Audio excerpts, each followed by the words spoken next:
Ya estamos de regreso. Miren, a continuación vamos a platicar con un personaje de la vida política nacional. Él fue presidente del PRD allá en Guanajuato. También fue secretario general del comité ejecutivo también de su partido, diputado local, diputado federal. Ha sido senador, fue coordinador de los senadores del PRD. Es más, fue el primer presidente perredista del Senado, secretario del Trabajo con Mancera allá en el Distrito Federal, y actualmente pues solicitó licencia aquí con nosotros, pues don Carlos Navarrete, quien busca la dirigencia nacional del PRD. Don Carlos, un gusto saludarle, muchas gracias por acompañarnos. Juan Enrique, un enorme gusto saludarte por aquí, saludar a la gente de Chihuahua en esta mañana fresca, friecita. Pues ni tan fría, pero bueno. Ustedes están acostumbrados, bueno, pasa, lo que le iba a decir. Los que vivimos en la capital del país no estamos acostumbrados a fríos tan intensos. Ahorita está haciendo calor para nosotros, pero bueno, dejemos Bueno, hay frío y hay calor político, ¿no? ¿Por qué? Eso es cierto. ¿Por qué busca la dirigencia nacional del PRD? ¿Qué le falta al PRD? ¿Que acaso el actual presidente del PRD pues no está realizando su objetivo o está muy entregado al sistema? No, mira, Juan Enrique, hay una renovación estatutaria, cada 3 años renovamos todas las dirigencias. Ahora ya toca, en el 2014 hay que renovar cerca de 1,800 comités municipales, que es donde el PRD tiene presencia en el país. Hay que renovar las 32 dirigencias estatales y hay que renovar la dirigencia nacional. Entonces es un renuevo natural que vamos a realizar, en donde van a participar, calculo yo, alrededor de 1 millón de perredistas en las urnas para elegir dirigentes. Ese es el proceso. Y este es el proceso, pero usted en lo personal, ¿por qué quiere ser el presidente nacional del PRD? No la tiene nada fácil. Ebrard pues anda tras sus pasos. No solamente, también mi tocayo Carlos Sotelo anda en las mismas. A ver, son varias razones, Juan Enrique. Bueno, pero el fuerte es usted, hasta lo que mira, sabe. Aquí yo no sé si soy el fuerte, pero me está recibiendo muy bien la gente en los estados. Tengo una ventaja y una característica. Conozco bien al PRD. Soy fundador del PRD desde 1989, cuando Cárdenas convocó a la constitución del partido. He sido dirigente en el Comité Ejecutivos Nacionales, he sido secretario general 3 años, luego me fui al Senado de la República y creo que ahora tengo la experiencia suficiente, tengo la madurez de mis 58 años, tengo el conocimiento del partido y tengo muchas ganas de ayudarle a mi partido a enfrentar exitosamente el 2015, que no es un panorama fácil para ningún partido, por cierto, y menos en la izquierda, donde hay una división ahora de 4 partidos. Entonces, hay que enfrentar eso. Además, 17 estados con elecciones locales en el 2015, 9 de ellos de gobernador. O sea, medio país entra en elecciones y el PRD tiene que desplegar todas sus capacidades para poder seguir convenciendo a la gente que vale la pena votar por el PRD. Pero ahora, ese convencimiento, don Carlos, pues como que va a estar más que difícil, ¿no? Como dirían algunos en chino, con esto de las reformas que recién aprobaron, pues lógicamente los partidos mayoritarios, como fueron el PRI, el PAN y el PRD con el PRI, el PAN con el PAN, y bueno, ahí se mezclaron y ahí se echaron las culpas unos a otros. ¿Qué va a pasar entonces con la credibilidad de los mexicanos? La reforma energética pues no da frutos hasta dentro de 2 años. Nos acaban de aplicar el segundo gasolinazo del 2014, se extenderán hasta el 2015 y no se ve claro el rumbo del país. Déjame decirte 2 cosas en materia de reformas. Sé que estoy en Chihuahua y es importante que la gente de Chihuahua sepa dónde fue el origen de la reforma hacendaria, quién decidió el tema de los gasolinazos y también de la homologación del IVA en las fronteras. No hay duda, esa autoría está en la Secretaría de Hacienda. Luis Videgaray, el secretario de Hacienda, diseñó, propuso, presionó para que la reforma fuera en ese sentido. Nosotros propusimos otras cosas. Propusimos gravar las ganancias de la bolsa. Propusimos elevar el impuesto sobre la renta a los que más ganan.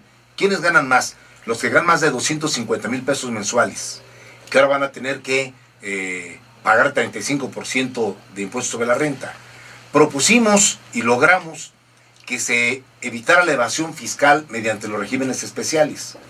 Pero fue Hacienda y el gobierno federal quien determinó el tema del IVA de las gasolinas y todo lo demás. Prueba de ello es que el PRD votó diferenciado.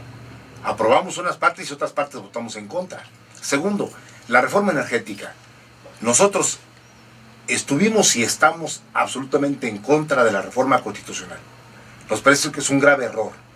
Y la votación del PRI y del PAN en la Cámara, en las cámaras, llevó a que reformara la Constitución para permitir que capital nacional y extranjero sea socio de Pemex en la exploración, en la perforación y en la extracción de petróleo. Claro, compartiendo el petróleo que se extraiga. Nosotros no compartimos eso.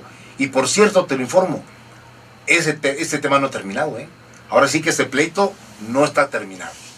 Vamos a ir a una consulta popular en 2015, por cierto, en la misma fecha en que se eligen los diputados, en el que vamos a preguntarle, no nosotros, el órgano electoral, va a preguntarle a los ciudadanos si está a favor o en contra de la reforma constitucional. Va a ser la primera consulta popular que se haga en la historia del país. Que los ciudadanos decidan. Y si logramos que la gente del país diga no a la reforma energética, tendrá que echarse para atrás. ¿No es demasiado tarde, don Carlos? No, no es. Porque nosotros hemos resuelto la vía constitucional para echar para atrás esa reforma. Afortunadamente, en el 2011, yo era senador de la República entonces, introducimos en la Constitución la figura de la consulta que dice que si el 2% del padrón nacional de electores solicita una consulta sobre un tema trascendente, la autoridad deberá hacerlo. Esto implica que 1.640.000 ciudadanos soliciten que se haga esa consulta con una pregunta. Y nosotros calculamos presentar más de 2 millones de firmas para que esto ocurra. Esto será hasta el 2015, pero en el 2014 ahora van a iniciar con la discusión, sesudamente, inteligentemente, de las leyes secundarias. Bueno, mira, pues, toda reforma constitucional... La letra chiquita. La letra chiquita, por cierto, ahí van a estar nuestros senadores y diputados muy al pendiente. No nos vamos a marginar de la evaluación de las leyes secundarias para impedir que la letra pequeña sea peor que la propia reforma constitucional. Esto es el procedimiento legislativo. Pero déjame decirte, yo no veo, ahora en febrero del 2014, que los capitales extranjeros estén formando, haciendo fila en México, queriendo invertir. ¿Por qué razón? Porque saben que el tema no está culminado. Saben que si le invierten ahorita, podrían revertirse todo esto en 2015. Hasta que no ocurra esta consulta popular y hasta que no quede en firme la reforma o se eche para atrás, yo dudo que los capitales extranjeros van a llegar a México, afortunadamente. Bueno, antes hacían fila y ya ve que se llevaban absolutamente todo. Pero también, don Carlos, México en estos momentos está caminando, está transitando por, vamos a decir, por la reformitis. Y está también la reforma política. Ya ve que el PRD no se presentó ahora en la promulgación. Bueno, fue un PRDista, le entregó una camiseta al presidente... Sobre la consulta popular, por cierto. Sí, al presidente Enrique Peña Nieto. ¿Usted qué opinión le merece esta consulta popular? La cual, bueno, no la consulta popular, la reforma política, la cual no está pues muy bien vista por su partido. Mira, que ni siquiera se presentaron. No nos presentamos por una razón. Estamos en pleito con el gobierno, ¿eh? Pero sí están con el Pacto por México. No, ese ya terminó. Ayer estaba muy bonito ahí su presidente nacional. Juan Enrique, ese pacto ya terminó. Y hoy traemos un pleito con el presidente Peña Nieto. Nosotros no compartimos la reforma energética. Y él se puso de acuerdo con el PAN para sacarla adelante en las cámaras del Congreso y con el Partido Verde. Este pleito no es un pleito menor, ¿eh? Es un pleito por la riqueza más importante que México tiene. Por el petróleo, presente y futuro. Suelo decirles a quienes me escuchan que lo que el gobierno y el PAN han hecho es invitar de socios a quienes vengan a invertir en México. Y suelo decirles que es como si tú en tu casa, yo en la mía, contratáramos un plomero para que nos arreglara la tubería del agua y la cisterna y el tinaco, y en lugar de pagarle por sus servicios, le dijéramos: tú pones el dinero para la reparación de mi casa y te pago con una recámara. ¿Por qué no te vienes, te doy una recámara y ya tú le metes aquí? Es lo que hicimos con el petróleo, ¿eh? Vengan, inviértanle, gasten en la perforación, extraigan el petróleo y quédate con una parte del petróleo. No lo compartimos simplemente. Nos parece que es un atraco, nos parece que es un retroceso, pero hay una diferencia política grande con el presidente Peña Nieto. Por eso hemos dicho, a ver, ni ustedes ni nosotros, que sea la ciudadanía la que le determine, que la gente vote y que nos diga si acepta o no acepta, con una condición: Si la gente dice sí a la reforma, que venga el capital extranjero a participar del petróleo, y es mayoría, nosotros respetamos. Pero si la gente dice no, si rechaza la reforma, se echa para atrás. Eso es en lo que estamos ahorita. Yo espero que entre febrero y marzo el Senado de la República apruebe la ley secundaria de la consulta popular para que ya estemos listos. Esperemos que así sea, porque la situación no está nada gratificante para pues los que menos tienen, porque la brecha entre los ricos y los pobres en México cada vez es más amplia, ¿no, don Carlos? Mira, Juan Enrique, ¿hay más pobres o más jodidos? El principal problema de México es su desigualdad, la desigualdad del ingreso. Es un problema que traemos arrastrando desde hace varias décadas y que ni los gobiernos del PRI ni los 12 gobiernos del PAN pudieron aminorar. Otros países de América Latina como Chile, como Argentina, como Ecuador, con gobiernos de izquierda, han disminuido el número de pobres. Brasil de manera particular. Cuando llegó el presidente Lula, había 42% de la población en pobreza. Cuando salió, lo dejó en 21%. Es decir, hay un avance sustancial. En México, ¿no? Es la pregunta que tenemos que hacernos. ¿Por qué en México no podemos disminuir los rangos de pobreza? Bueno, nada más hay que revisar los niveles salariales, que año con año pierden capacidad, porque se los come la inflación y cada vez la gente tiene que trabajar más para ganar lo mismo o menos. El otro elemento, hay una acumulación de la riqueza en la parte de la nata de la sociedad, muy grave. Hay cada vez un mayor número de gentes que gana más de 250,000 pesos mensuales y mucho más. Y hay cada vez un mayor número de gentes que gana menos y que se va a la pobreza. Hay también una clase media que está intentando salir adelante con muchas dificultades. Y esa situación de desigualdad, ni los gobiernos del PRI ni los gobiernos del PAN han logrado aminorarla. Ese es un reto, sin duda. O sea, lo que usted quiere decir es que los programas de Enrique Peña Nieto sociales, lógicamente, han fracasado. Han fracasado totalmente. Porque si hubieran tenido éxito, las estadísticas de INEGI nos dirían, ya tenemos menos pobres. Cada año hay menos pobres. Y las estadísticas no dicen eso. Los programas sociales son pequeños mejorales para que la gente sobreviva, pero no salga de su situación. Eso hay que decirlo. Y no es poco lo que se invierte en programas sociales, ¿eh? El programa contra el hambre, por ejemplo, claro que hay que hacerlo. Cuando una familia no tiene ni para comer en el día, si le llega una despensa, si le llega un plato de sopa caliente, hombre, le resuelve el problema del día. Pero dentro de 15 días está igual.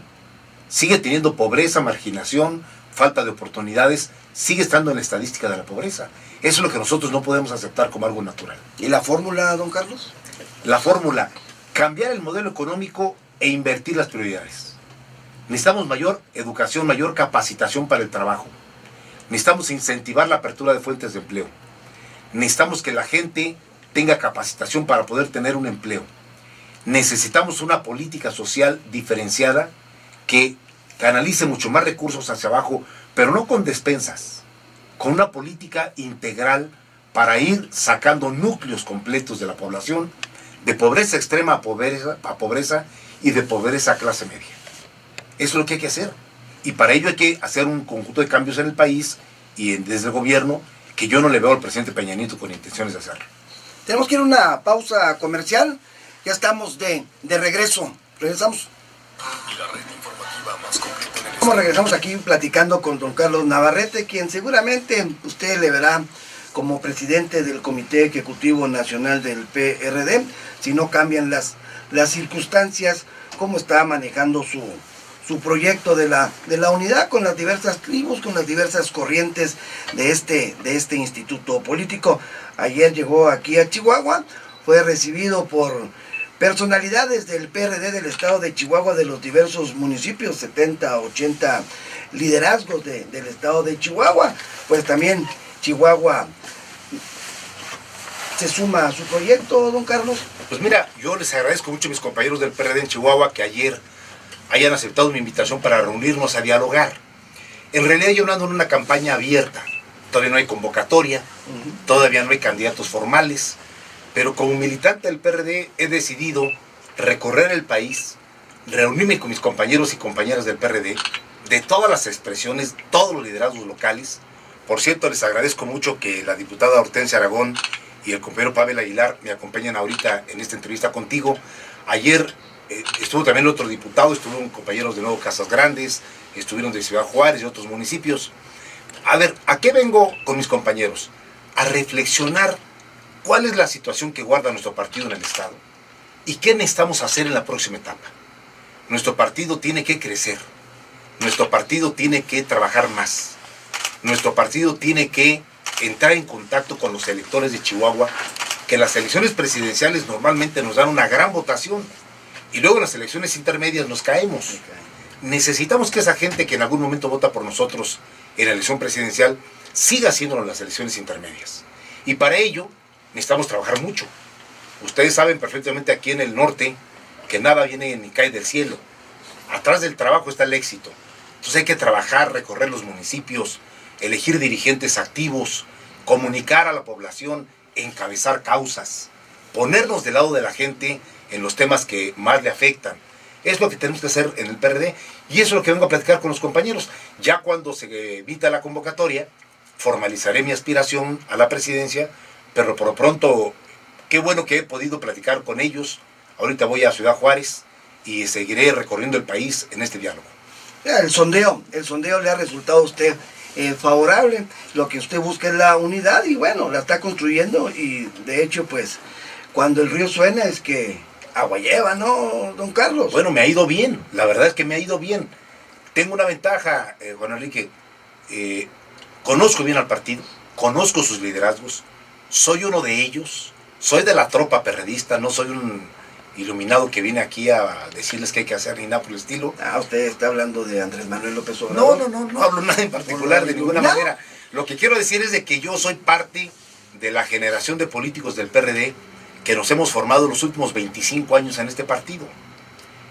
Desde la infantería hasta las cámaras, hasta la dirigencia nacional. Aquí tenemos a Hortensia Aragón, que fue secretaria general nacional del partido. Sí. Pavel, que es un dirigente social muy importante en Chihuahua. Pero el partido cada 3 años tiene que empezar con nuevas etapas. Y viene una nueva etapa. Y en esta nueva etapa, el trabajo es la característica. Trabajar intensamente. Y no hacia adentro del partido, que a veces perdemos demasiado tiempo en eso, sino hacia afuera. ¿Qué piensa la sociedad de Chihuahua respecto a los problemas principales que tiene el Estado? ¿Está contenta? ¿Está satisfecha? ¿Tiene problemas? ¿Tiene demandas que plantear? Ahí tiene que estar el PRD.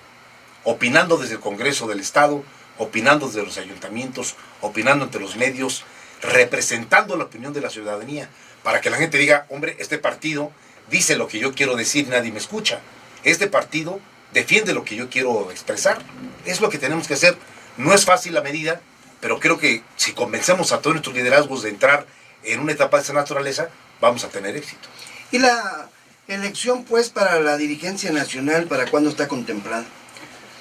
Me tocas un tema que me trae inquieto. Se está alargando demasiado. Creo que la elección de consejeros se va a llevar allá por el mes de julio. Y quizá la elección de dirigentes, presidente nacional y otros dirigentes, hasta el mes de agosto. Son muchos meses. Porque pues no debiéramos perder tanto tiempo en un proceso interno, cuando lo que debiéramos hacer es estar preparándonos para el 2015. Pero independientemente de cuánto tarde, yo seguiré trabajando con los dirigentes locales, seguiré recorriendo el país. Quizá mi próxima visita a Chihuahua sea para intentar ver elementos del plan de trabajo que tenemos que implementar inmediatamente que haya dirección. Mientras tanto, bueno, el partido prepara su proceso. Hay que renovar muchos comités municipales. Hay que elegir alrededor de 17,000 dirigentes en todo el país. Bueno, no está fácil. Es un partido muy grande el PRD y yo confío en que salgamos bien. Es más, estoy haciendo un llamado a mis compañeros del PRD. Los que me escuchan en el Estado, se los digo desde estos micrófonos, hay que cuidar el proceso interno, hay que hacer las cosas bien, no vayamos a dar un espectáculo público lamentable que no nos recupere frente a la ciudadanía. Cuidemos el partido. Para espectáculos políticos, ahí está el PAN, que está dando uno muy bueno a nivel nacional. Allá ellos. ¿Entre payasos y criminales? Pues esa es una buena definición, no la había escuchado, pero es una buena definición. No, eso le dijo Ernesto Cordero y Lozano a Gustavo Madero, que era un payaso y un delincuente. Oye, pues se tratan feo. los panistas. Creo que traen un pleito mayor. En el PRD, nuestras diferencias son de matiz, no para exterminarnos, afortunadamente. Y yo espero que mis compañeros atiendan este llamado de que cuidemos el proceso. Un proceso limpio, un proceso respetado, donde cada quien obtenga lo que tenga que obtener y donde no haya impugnaciones, sino que haya reconocimiento del resultado. Ese es el llamado que hago a mis compañeros del PRD en Chihuahua y en todo el país. O sea, como dice un amigo, lo que usted quiso decir es que a ustedes no les anulan las elecciones, como al PAN. Pues al PAN le está yendo mal. Y creo que ya hasta les anulan las elecciones. Nosotros tenemos que lograr que eso no nos ocurra. Hay que prevenir. Y para prevenir hay que hacer un proceso electoral interno limpio, respetado, escrupuloso, que no salgamos con un escándalo fabuloso ni nada por el estilo. Y si podremos voluntad todos, lo podemos lograr. Ya que estamos en los estados, don Carlos, ¿qué opinión le merece lo que sucede en Guerrero y en Michoacán? Son problemas severos. A ver, el país se ha descompuesto en muchas zonas, en muchas partes de su territorio. La combinación de pobreza, marginalidad, poca inversión, cierre de oportunidades, con el surgimiento de grupos del crimen organizado, que en el caso de Michoacán hay una diferencia con el resto del país, porque es una delincuencia con base social, que está enraizado en el territorio michoacano. Guerrero tiene otra característica diferente, por cierto. Y me parece que Michoacán requería una intervención federal urgente. Es más, poco se dice. El PRD en los últimos 6 meses fue el partido que estuvo exigiendo públicamente una intervención federal en Michoacán. Porque no había gobierno. Bueno, siguen sin haberlo todavía gobierno estatal. Ahí tienen un señor que cobra de gobernador, pero que no decide nada, no dirige nada, no arregla nada. Michoacán se pasó más de 2 años prácticamente sin gobierno. No había quien visitar los municipios, no había quien atender a los presidentes, no había nada. Y ante la ausencia de gobierno, por cierto, dirigido por el PRI, que escogió un muy mal candidato y el PRI le debe una explicación a los michoacanos por eso, nosotros exigimos una intervención federal al presidente Peña Nieto. Porque no podía ser que Michoacán estuviera desgobernado, sin autoridad, y el gobierno federal solamente viendo desde México. Finalmente hicieron caso a estas exigencias, mandaron un comisionado que está intentando unir a las partes de Michoacán para enfrentar el tema de la violencia. Ahora, en Guerrero es otra cosa. En Guerrero hay una tradición, hay que decirlo. Quizá en Chihuahua no haya este conocimiento, pero en Guerrero hay una tradición de policías comunitarios, de grupos comunitarios, que cuidan las poblaciones, que cuidan las rancherías. Y lo que el gobernador Ángel Aguirre está haciendo es canalizar esta inconformidad de ciudadanos armados, que para enfrentar la delincuencia se arman, y decirle, no, mejor métete a la policía comunitaria, hacemos un padrón de los miembros, de las armas que tienen, les encomendamos tareas de seguridad y los coordinamos desde el gobierno municipal y estatal. Es decir, los meten a la institucionalidad, que es un fenómeno diferente al de Michoacán. Pues interesante el fenómeno a nivel nacional. Don Carlos, muchas gracias, de veras, nos dio mucho gusto nos acompañara aquí en el estudio. Pues ya habrá oportunidad, conforme, si no es que le alargan tanto su agonía para llegar a la dirigencia nacional, de volvernos a ver, a seguir platicando, charlando, conversando de los diversos temas. Por ejemplo, está el de Andrés Manuel López Obrador, que pues no quiere nada con ustedes. Lo cual yo lamento mucho. Soy el primero en lamentar, primero, que la izquierda se haya fracturado. No es buena noticia para nadie. La división de la izquierda siempre trae malas consecuencias. Segundo, lo digo en Chihuahua como lo he dicho en todo el país. Nosotros no somos enemigos del nuevo partido que Andrés Manuel está construyendo. Yo confío en que los compañeros de Morena no ubiquen al PRD como su enemigo. No lo somos. Los dos estamos en el flanco de la izquierda. Vamos a ir en la elección del 2015 separados, porque la ley así establece para los nuevos partidos. Él no se puede aliar con nadie. Tiene que sacar su 3% en el 2015. Pero ojalá encontremos puntos de unidad y puntos comunes. Del PRD va a haber respeto para Morena, como lo hay para el PT y Movimiento Ciudadano. Vamos a hacer nuestro trabajo. No vamos a elevar el tono para una disputa política que no nos lleva a nada. Y yo les deseo suerte a los otros 3 partidos de la izquierda. Nos veremos después del 2015 para seguir platicando.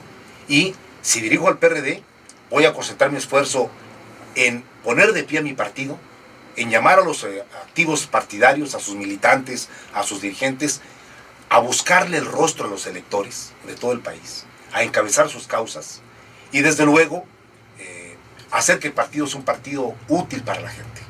Yo te agradezco mucho esta entrevista, muchas gracias por esta conversación y un afectuoso saludo a toda la gente de Chihuahua que nos escucha. Muchas gracias, don Carlos. Una última pregunta Con gusto. que le agarro de sus palabras. O sea, con este 3%, ¿usted quiere decir que van a desaparecer varios partidos? Mira, no lo sé. ¿Pero si dan o no dan? Quien da y quita registros son los ciudadanos, con su voto. Cuando a un partido no le dan el voto suficiente, desaparece. Hay varios que han desaparecido, surgen y luego terminan la siguiente elección. Ahora parece que hay 3 que pueden obtener su registro. Si me preguntas, yo diría, caray, México no necesita tantos partidos, Es una barbaridad que haya tantos. Necesita menos. Pero no soy yo para decidir cuántos debe haber. Es la gente quien determina con su voto. Si en el 2015 varios partidos no tienen un respaldo mínimo del 3%, pues desaparecerán por decisión de los electores. A ver cómo les va. Y si en sus manos estaría desaparecer partidos políticos, ¿cuáles desaparecerían? Afortunadamente no está en mis manos, ni en manos del gobierno. Qué bueno que les quitamos esa facultad. No, que la gente premie y castigue. Que los electores digan, estos partidos deben existir con este respaldo, y estos, váyanse a su casa, dedíquense a otra cosa, ¿no? Pónganse a trabajar, que mucha falta les hacen.